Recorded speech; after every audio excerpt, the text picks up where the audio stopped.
Bonjour à tous, bienvenue pour cette conférence atelier qui va se dérouler en 3 parties. Il y aura une première partie où je vais vous expliquer un peu l'hypnose et plus particulièrement l'hypnose dans le temps. Une deuxième partie où vous allez pouvoir vivre l'expérience de l'hypnose. Je vais vous faire voyager dans différentes périodes, vous allez voir. Et la troisième partie où je vais vous inviter à me poser des questions si vous en avez envie.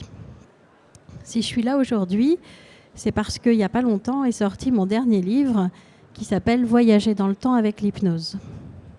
Ça permet de se faire des séances d'auto-hypnose à soi-même pour aller visiter plusieurs périodes de la vie. Il y en a plein, mais on va voir aujourd'hui l'enfance, tous les traumatismes qu'on peut avoir, tout ce qui a pu se passer quand on était petit. On va aller voir la vie intra-utérine. Ça, c'est ce qui s'est passé dans le ventre de notre mère, mais aussi au moment de la naissance, parce qu'on ne se rend pas compte à quel point la naissance a pu laisser des traces. Et beaucoup de gens phobiques aujourd'hui le sont à cause de la naissance. On va aller voir aussi du côté transgénérationnel, c'est-à-dire ce que nos ancêtres ont pu nous transmettre, qui était plein de bonnes intentions, c'était pour la survie de l'espèce, mais qui parfois n'est pas du tout adapté à notre monde d'aujourd'hui. Par exemple, eux ont pu vivre des guerres, ont pu vivre le manque, et nous, on a encore ces messages-là dans nos cellules, alors que la situation a changé. On va pouvoir aussi aller voir les vies antérieures, donc les vies qui se sont passées avant celle-ci, et on n'a pas besoin d'y croire pour le faire. On va aller voir le futur, que ce soit le futur de cette vie-là ou d'autres vies d'après. Et on va pouvoir aller voir aussi les vies parallèles. Donc à quoi ça sert tout ça ?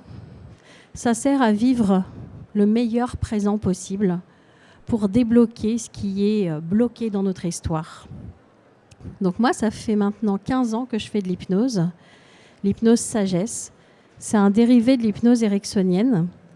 Je l'ai créé en fait parce que, à la base, quand j'ai commencé il y a 15 ans, je proposais aux gens de venir faire une séance d'hypnose qu'ils payaient et ils pouvaient revenir autant de fois qu'ils voulaient gratuitement jusqu'à ce que ça ait marché. Ce qui m'a permis en fait de pouvoir voir ce qui fonctionnait et ce qui ne fonctionnait pas.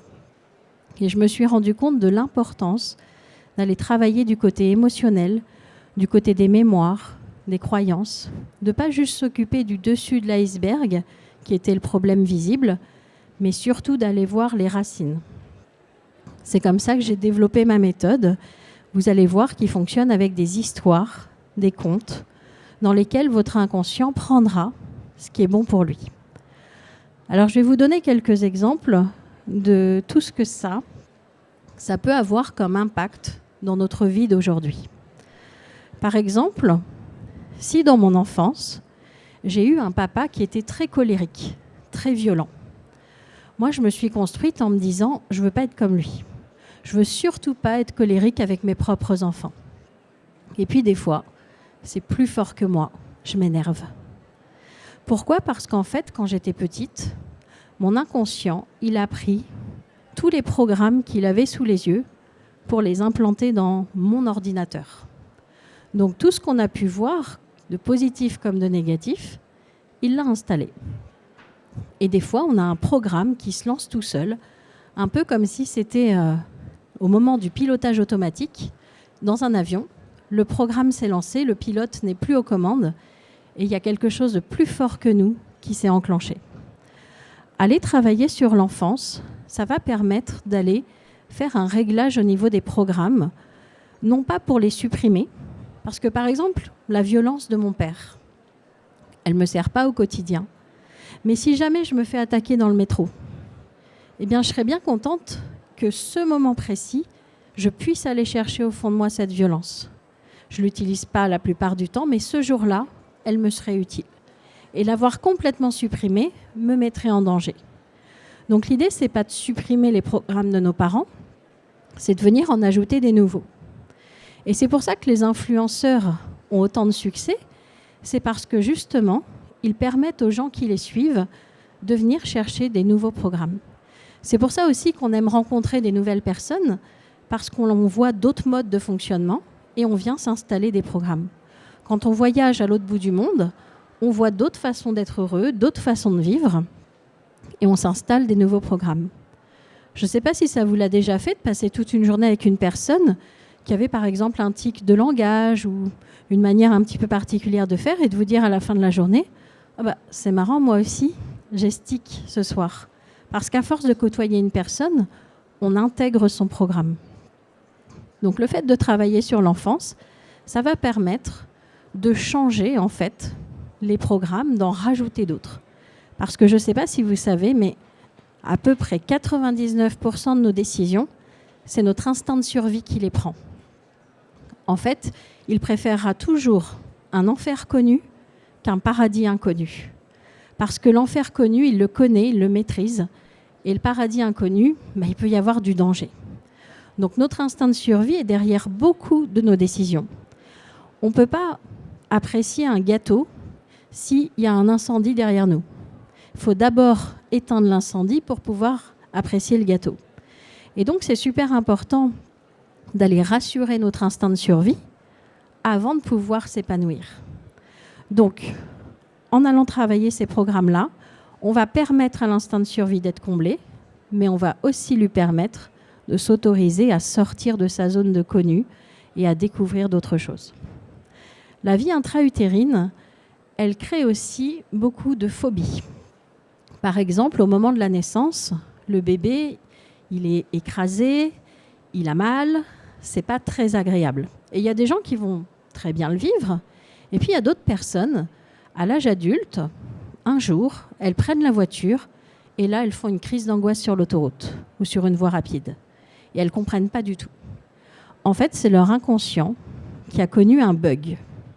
Ils croient que la voiture, c'est le ventre de la mer, comme l'avion ou l'ascenseur.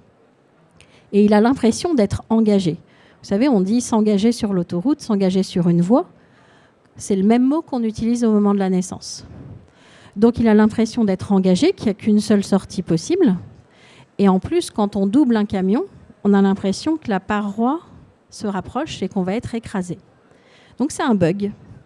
Et en allant travailler sur la vie intra-utérine, on peut justement enlever des phobies. Toutes les personnes qui sont nées avec le cordon autour du cou peuvent, par exemple, être phobiques des serpents.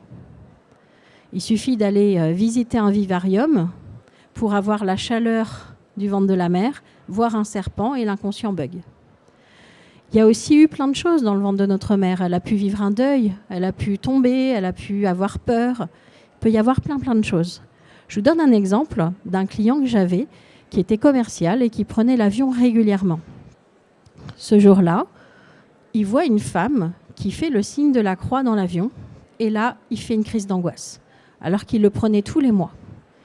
Il fait une séance avec moi et on retrouve que dans le ventre de sa mère a eu une grosse frayeur à 5 mois. Mais lui, il ne savait pas du tout quoi. Donc après la séance, il appelle sa mère, il lui demande qu'est-ce qui s'est passé quand tu étais enceinte de moi de 5 mois. Et elle lui dit, écoute, on a été cambriolés. Les cambrioleurs étaient là face à moi et je leur ai dit, je vous en supplie, ne nous faites pas de mal. Et en fait, le fait de voir cette dame qui faisait le signe de la croix, ça lui a rappelé ça parce que tout ce qui est avion, voiture, ascenseur, c'est le ventre de la mer. Donc, sa phobie est partie suite à ça parce qu'on est allé traiter cette émotion. Il y a aussi des enfants qui peuvent être dans le ventre de leur mère touchés par un bruit ou une chute dans l'escalier, quelque chose qui leur a envoyé comme une décharge électrique. Donc, ça aussi, on peut aller le travailler. Ensuite, le transgénérationnel, c'est ce que nos ancêtres nous ont transmis. Vous savez, la vie est drôlement bien faite, la mort aussi. Si vous avez un cadavre, vous savez qu'il a une odeur qui est là pour repousser les autres humains en leur disant « attention, il y a peut-être un danger. Peut-être qu'il y a un prédateur, peut-être qu'il y a des champignons vénéneux, peut-être qu'il y a peut-être un danger, je suis peut-être contagieux, donc m'approchez pas. » Donc, au-delà de la mort, on est fait pour la survie de l'espèce.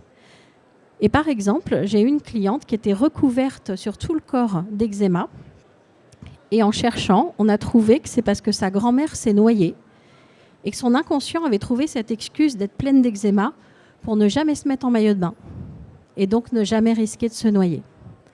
Donc des fois, on a des choses comme ça inexpliquées, comme si on regarde bien, on a tous envie de liberté, alors qu'on n'a jamais été prisonnier. Mais peut-être que dans nos ancêtres, il y a eu des prisonniers. Tout comme dans nos ancêtres femmes, il y a eu des viols. On en trouve dans toutes les lignées. Et des fois, on peut avoir un problème de sexualité parce que dans notre lignée, c'est notre arrière-arrière-grand-mère qui a vécu ça, mais nous, on porte ça. Et on ne sait pas l'expliquer parce que nous, il ne nous est rien arrivé.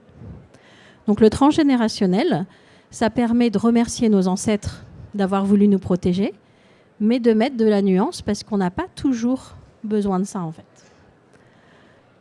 Ensuite, ce qu'on appelle les vies antérieures, les vies passées. Alors, on n'est pas obligé d'y croire. Je vous donne l'exemple d'un monsieur qui est venu me voir, qui ne pouvait pas porter de cravate, d'écharpe au mois de novembre. Je lui demande, est-ce que vous croyez aux vies antérieures ? Il me dit, ah non, moi je ne crois pas à toutes ces conneries. Ok. Je lui fais sa séance, je lui pose des questions, et il me répond donc avec la déglutition pour dire oui ou non, qu'il a été une femme dans une autre vie qui a été étranglée au mois de novembre. Il ouvre les yeux et il me dit, bon, on n'a pas trouvé. Je lui dis, vous ne vous rappelez pas de ce que vous m'avez répondu ? Il me dit, parce que vous m'avez posé des questions. Il avait tout oublié, parce que son conscient n'y croyait pas. Mais son inconscient, lui, il y croyait. Et c'est comme ça que son problème a disparu. Donc voilà, il n'y a pas besoin d'y croire pour que ça fonctionne. Moi-même, j'ai eu quelque chose de résolu grâce à une vie passée dont je ne suis pas sûre de la vérité. Je vous explique. Il y avait un élève en formation à qui je fais une séance d'hypnose et il ouvre les yeux. Il a trouvé dans la séance qu'il avait péri dans un incendie, dans un orphelinat, dans une autre vie. Il ouvre les yeux et il nous dit « toi t'y étais, toi t'y étais, toi t'y étais ». Et il me montre. Bon, d'accord, si tu le dis, voilà, je ne vais pas chercher plus. Et en fait, moi, j'avais une problématique dans les salles de spectacle, les cinémas. Dès que j'avais un peu chaud aux pieds, je ne me sentais pas bien. En fait, il fallait que j'enlève mes chaussures. Et depuis qu'il m'a dit ça, j'ai plus ce problème. Parce que peut-être c'est vrai, peut-être c'est pas vrai, mais en tout cas, j'avais plus cette croyance que le feu arrivait par en dessous. Et donc, mon problème a été résolu. Donc, vrai ou pas vrai, peu importe. Ce qui compte, c'est qu'on n'ait plus notre problématique. J'ai eu une élève, par exemple, qui avait de l'eczéma dans les fesses depuis qu'elle était toute petite et elle pleurait tellement ça saignait, en fait. Il n'y avait pas de solution. On trouve une autre vie où elle a été violée. Elle n'a plus jamais eu d'eczéma. Vrai ou pas vrai, peu importe.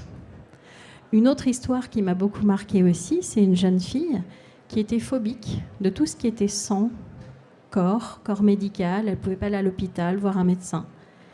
Et on trouve que dans une autre vie, elle a été en fait cobaye pour des expériences dans les camps de concentration.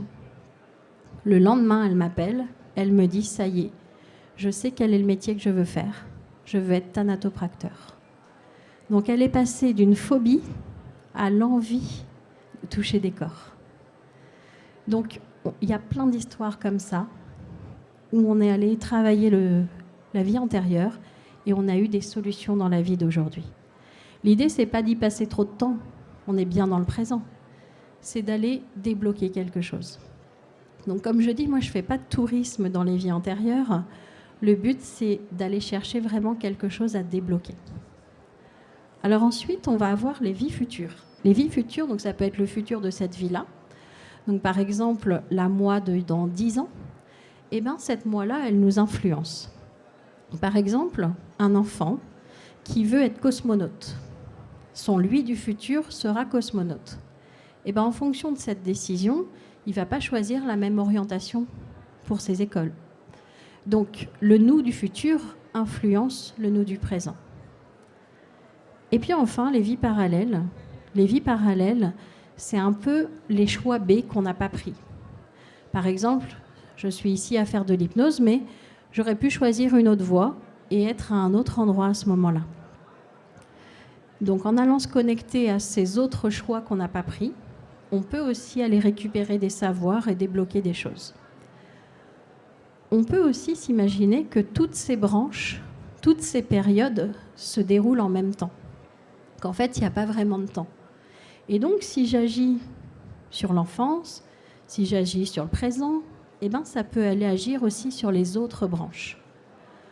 Donc aujourd'hui, je vais vous proposer des voyages d'hypnose à travers ces différentes parties.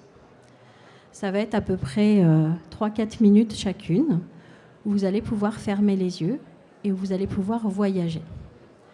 Vous n'êtes pas obligé de le faire, hein, bien sûr, c'est libre à chacun. Je laisse la dame s'installer tranquillement, voilà. Il peut y avoir des émotions par rapport à ce que je vais vous raconter. C'est OK. C'est que peut-être ça aura touché des choses. Et puis j'ai aussi eu des gens qui étaient là à l'atelier de jeudi, qui sont revenus me voir le lendemain et qui avaient fait des rêves très forts en rapport avec une des périodes. Il faut savoir que l'hypnose, elle va agir dans les nuits d'après. Elle n'agit pas tout de suite maintenant. Donc si vous êtes d'accord, on va voyager dans l'enfance. Et je vais vous proposer de fermer les yeux. Vous pouvez choisir d'écouter ma voix ou de ne pas l'entendre. Peut-être pourriez-vous imaginer quelle sensation agréable vous pourriez ressentir si vous étiez en apesanteur, capable de vous déplacer sans avoir besoin de bouger les pieds. Et pendant qu'une partie de vous peut s'imaginer cela, une autre partie de vous peut s'autoriser à écouter l'histoire que je vais vous raconter. Cette histoire, c'est celle d'un enfant qui rentrait de l'école comme tous les soirs et qui, en passant devant une maison, découvrit une clé en or, une vieille clé. Elle semblait rentrer exactement dans la porte d'entrée qui était là, une vieille porte. Sa curiosité avait envie d'ouvrir la porte et en même temps son besoin d'obéir à ses parents avait envie de rentrer directement. Mais sa curiosité gagna le combat et il ouvrit la porte. Là, derrière cette porte, il y avait une immense bibliothèque. À la différence près qu'il y avait un canapé, on aurait pu se croire ailleurs. Et dans ce canapé, il y avait un vieil homme, habillé tout en blanc, qui était en train de lire un livre. Le petit garçon s'approcha et lui demanda s'il pouvait entrer. Bien sûr, si tu as trouvé la clé, c'est pour une bonne raison. Viens t'asseoir, mon garçon. Il y a sûrement un des livres présents ici qui va t'appeler. Comment ça? Un livre ne parle pas. Sa couverture va t'appeler. Tu vas avoir envie de le saisir, de le toucher, de l'ouvrir et de découvrir son histoire. De quoi va-t-il parler? Je ne peux pas le savoir. Ça dépend de ce que tu crois. Et qu'est-ce que je crois? Je crois, et tu crois, qu'on ne t'aime pas, pas autant que ton frère. Tu crois que tu dois toujours faire plus pour être à la hauteur. Tu crois que tu es un accident, que tes parents ne t'ont pas désiré, alors qu'en réalité, tu as été désiré par le plus grand désir qui soit, un désir inconscient. L'enfant avait l'impression que ce monsieur le connaissait. Il ne savait pas pourquoi il était en train de vivre tout cela. Et le vieil homme lui dit « Parce que tu as trouvé la clé. Tu as trouvé ta clé. » L'enfant se leva, prit un livre, l'ouvrit et découvrit que les caractères étaient en train de changer. Parce qu'il venait de changer sa croyance, c'est toute son histoire qui était en train de changer. Et je me demande ce qui se passerait si vous alliez voir l'enfant que vous avez été. Et si vous lui rappeliez que cet enfant est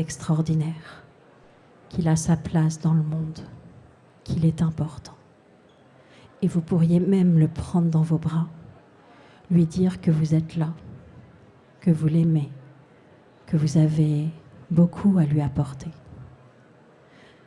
Cette nuit et dans les nuits d'après, votre inconscient va faire tout ce qu'il y a de bon pour guérir l'enfant que vous avez été. Et quand vous le souhaiterez, à votre propre rythme, vous allez pouvoir revenir ici et maintenant, au moment présent, et vous pourrez rouvrir les yeux tout doucement. Donc ça, c'était le premier voyage. Tout le monde va bien? Donc même ceux qui ne ferment pas les yeux, votre inconscient, il entend tout, et ça va quand même marcher. On va maintenant aller voyager dans la vie intra-utérine pour pouvoir guérir ce que vous avez pu vivre en tant que bébé. Donc c'est reparti pour ceux qui le souhaitent. Vous pouvez fermer les yeux.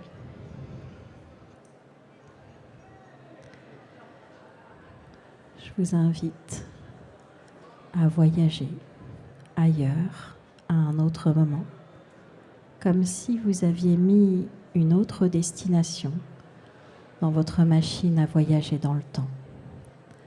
Une manière d'aller guérir d'autres choses. Et je ne sais pas quelle est la partie de vous qui va écouter la partie de moi qui a une histoire à vous raconter. Ce que je sais, c'est que c'est le jour dont je vais vous parler qui était un peu particulier. Il y avait une femme qui allait vivre à la fois le plus beau jour de sa vie et le pire en même temps. Ce jour, c'était le jour de la naissance de son enfant. Elle allait le mettre au monde et être la plus heureuse du monde. Sans savoir qu'au même moment, le papa s'était précipité pour la rejoindre à l'hôpital et avait malheureusement perdu la vie dans un accident. Quand l'enfant allait grandir, il allait voir dans les yeux de sa mère à la fois beaucoup de joie le jour de son anniversaire et aussi de la tristesse, parce que cela lui rappelait le décès de son père. Parfois, il se culpabilisait en se disant que c'était peut-être à cause de lui que son père était décédé, comme s'il n'y avait pas assez de place pour leurs deux âmes sur terre. Et c'est alors qu'un jour, comme aujourd'hui, il entendit une petite voix qui lui dit « Mon fils, je suis ton père et je t'aime. Je suis très heureux quand tu es heureux. Vis, je vais bien. Arrête de te saboter la vie par culpabilité. Tu as le droit d'être heureux. Tu as le droit de vivre longtemps, plus longtemps que moi. Tu as le droit de vivre tes rêves. » À partir de ce jour-là, il se donna la permission de vivre pleinement.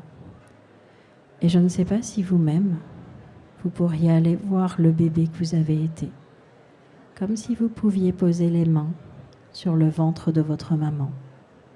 Ce que je sais, c'est que vous pourriez lui parler, lui dire que vous l'aimez, qu'il est attendu dans ce monde, qu'il a sa place. Et vous pouvez ressentir à quel point c'est possible, là, maintenant, de lui chuchoter qu'il est important, qu'il compte, qu'il fait la différence. Et vous pourriez ressentir que votre existence va pouvoir gagner en consistance. Elle va pouvoir devenir plus intense parce que vous croyez que vous êtes important. D'ici quelques instants, ma voix va s'arrêter et vous allez pouvoir en douceur revenir à la réalité pour le voyage d'après.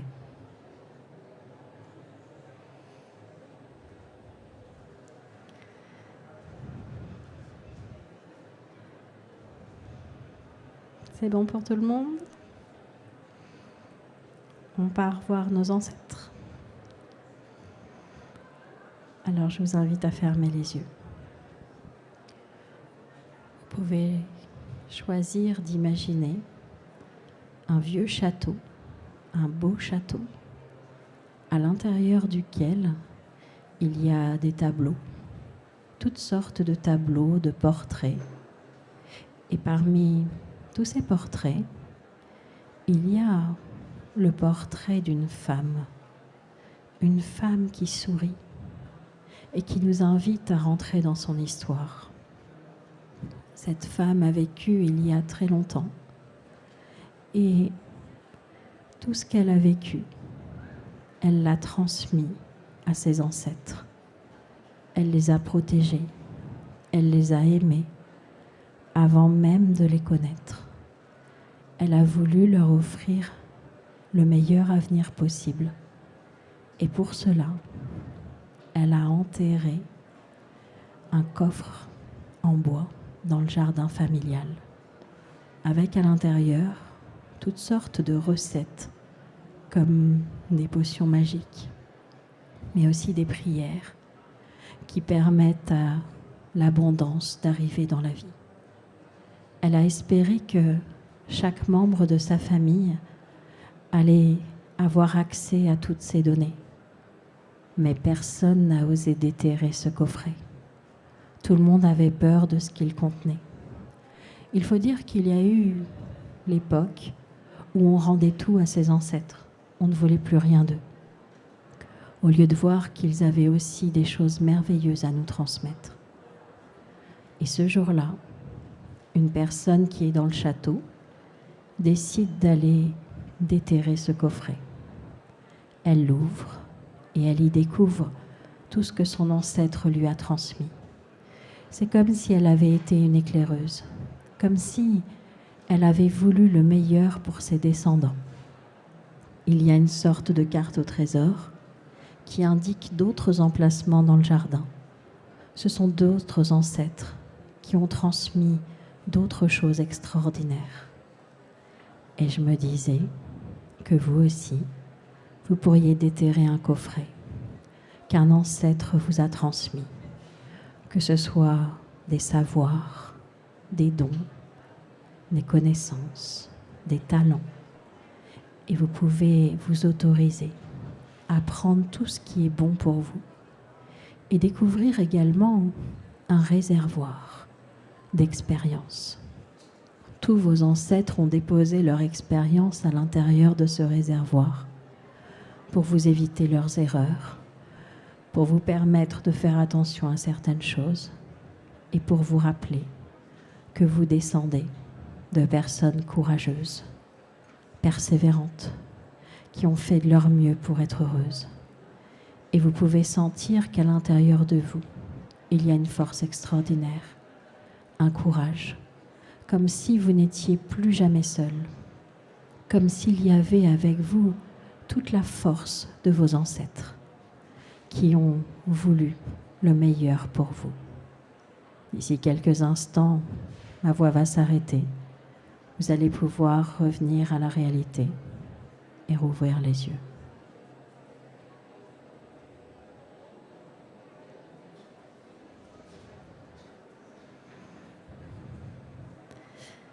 Donc maintenant, vous êtes chargé des forces de vos ancêtres.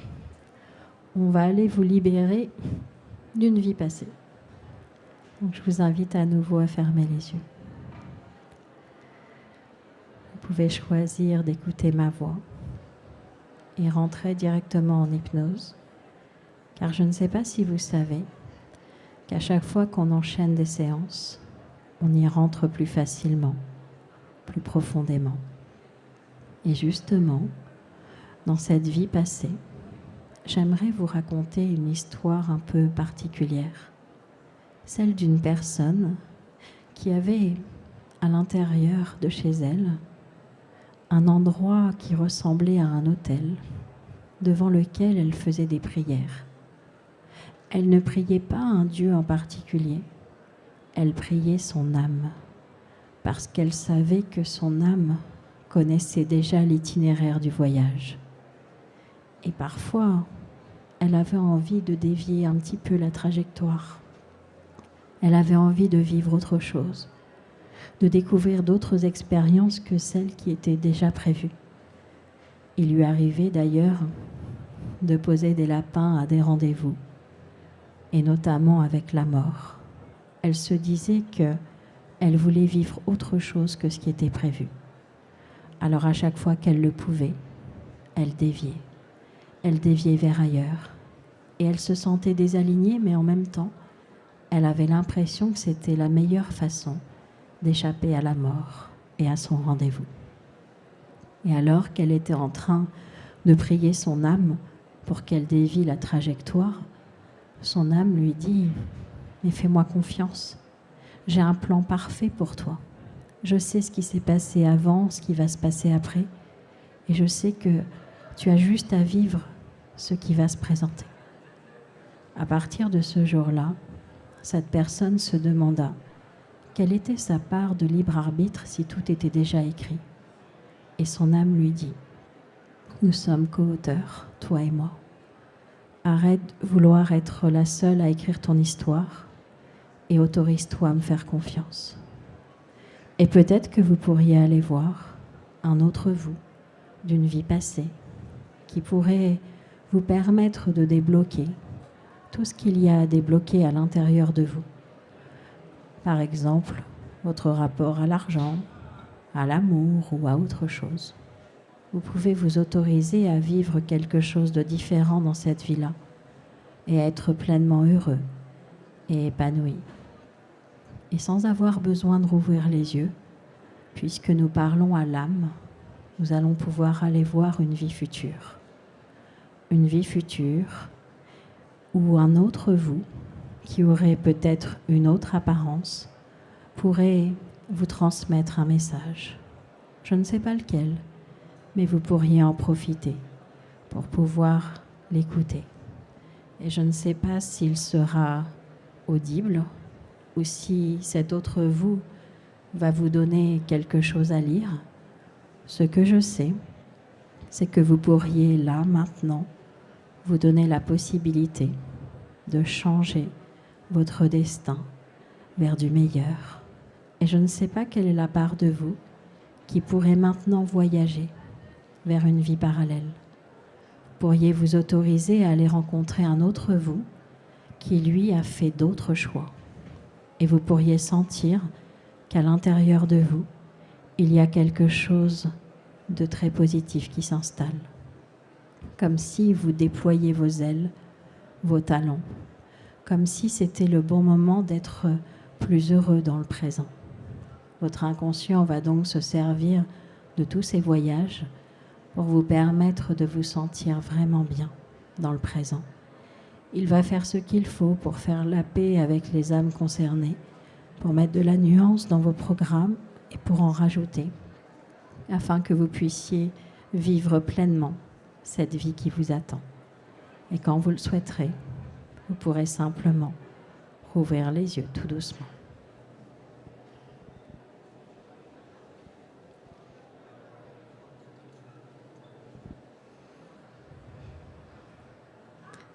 Donc, je vous laisse revenir tranquillement.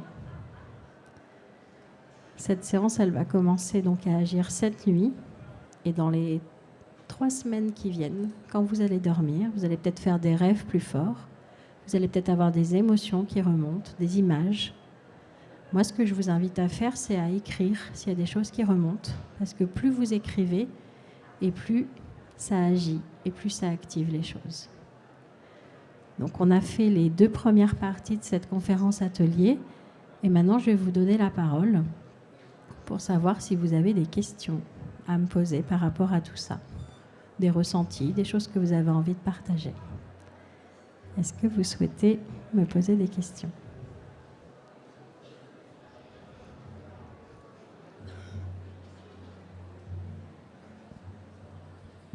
Bonjour. Alors moi j'ai une question, puisque par l'hypnose, dans les régressions dans les vies antérieures, on ressort avec du positif, d'après ce que votre conférence. Mais moi j'ai eu une expérience qui a été plus compliquée. J'ai fait, pour comprendre une situation que je vivais, une régression dans les vies passées. Et dans une vie passée, j'étais morte seule et paralysée. Et pendant presque 8 mois, j'ai eu beaucoup de difficultés à la marche après. Et quand j'étais assise et qu'on m'appelait, je ne pouvais pas me lever et partir spontanément. Et donc, j'ai gardé une gêne dans les jambes pendant très longtemps, jusqu'à ce temps qu'une médium, dans une conférence, me dit « Vous avez un problème avec votre jambe, on va vous faire un soin ». Et après, ça s'est allé mieux. Mais voilà, en fonction des fois de la personne avec qui on fait la régression, on garde des fois des troubles ou des choses à traverser. Merci de votre réponse. Merci pour votre partage d'expérience. Alors effectivement, il y a plein de méthodes en hypnose, plein de choses différentes. Moi, mon but, c'est que vous alliez vraiment bien et que vous ne restiez pas coincé dans ce passé. Donc c'est très important, il y a des précautions à prendre. Déjà, nous, dans notre méthode, on ne fait jamais revivre les choses. Vous serez toujours spectateur ou spectatrice de ce qui s'est passé. Donc c'est pas logique que vous ayez ce problème aux jambes après. Donc c'est très important de vous ramener dans le présent aussi à la fin pour qu'il n'y ait pas ça. Par exemple, il y a parfois des personnes qui se font opérer et qui, quand elles se réveillent, donc nous on a eu le cas, après une opération, une cliente qui s'est réveillée avec l'accent québécois, alors qu'elle n'était jamais allée au Québec de sa vie. Mais en fait, pendant l'anesthésie, elle s'est connectée à une autre vie et elle est revenue avec l'accent québécois. Donc avec l'hypnose, on a pu lui enlever pour qu'elle retrouve son accent français. Est-ce que vous avez d'autres questions ?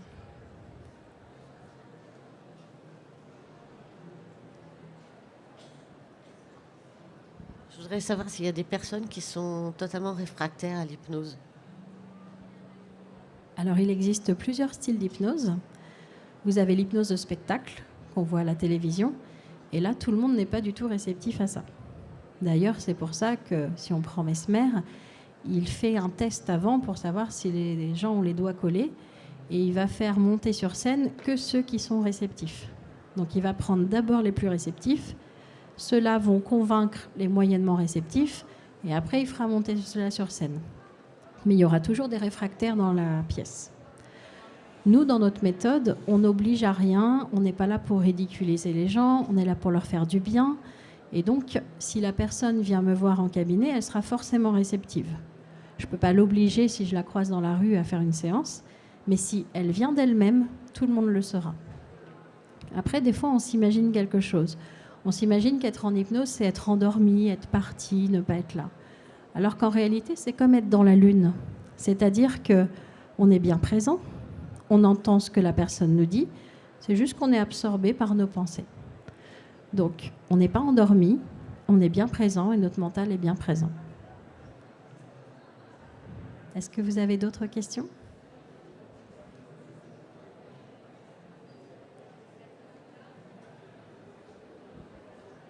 Oui, monsieur ? Bonjour, Philippe. Alors, j'ai déjà fait une ou deux séances d'hypnose. Pas pu continuer parce que la thérapeute a quelques soucis, mais on va attaquer normalement une méthode TRE. Donc, parce qu'elle pense que ça m'apportera plus encore que l'hypnose. Parce qu'avec l'hypnose, c'est pour les acouphènes, en fait, que j'essaye de plus y penser. Et ça a pas mal fonctionné. Donc, est-ce que vous connaissez cette pratique de TRE ? Donc moi, je ne la pratique pas parce que pour moi, c'est l'hypnose qui fonctionne le mieux. Je travaille avec le médecin ORL de l'hôpital de ma ville, justement pour les acouphènes.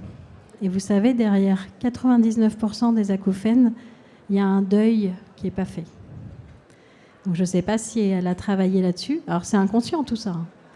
Mais voilà, c'est une piste en tout cas à explorer.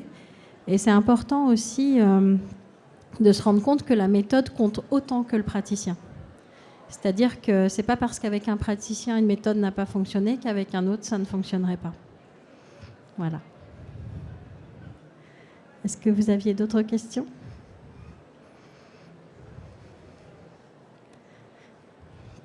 Oui, madame ? Bonjour. Je voulais savoir, je suis née sous X. Donc, est-ce que l'hypnose peut éventuellement donner des réponses ? Alors, j'ai eu un monsieur qui avait la pommade et il me disait, je ne sais pas si je suis d'origine arabe ou si je suis métisse africain avec une personne blanche. Et il disait, c'est horrible parce que quand on me traite de sale arabe ou de sale noir, je ne sais pas quoi répondre parce que je ne sais pas qui je suis. Donc on a travaillé en hypnose et on a retrouvé, il a réussi à avoir une vision de sa naissance et il a vu que toutes les femmes présentes étaient voilées. Donc ça lui a donné un signe de peut-être là où il était né. Donc ça, c'est sa mémoire à lui. Maintenant, si on va interroger vos cellules, elles ont peut-être aussi des informations. C'est quelque chose que je ne peux jamais promettre. On essaye, on voit si votre inconscient a des informations, mais on ne peut pas savoir à l'avance s'il va trouver, peut-être qu'il n'en a pas.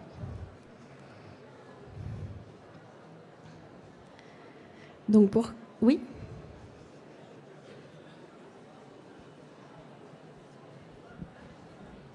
Dans l'hypnose que vous faites, une seule séance suffit ou pas? Alors nous, on fonctionne à la séance unique. Donc la personne vient et on va aller travailler toutes les branches de son arbre. On laisse passer 3 semaines et après, c'est à elle de décider si ça lui a suffi ou si elle a besoin d'une autre. Mais on ne va jamais programmer d'autres séances.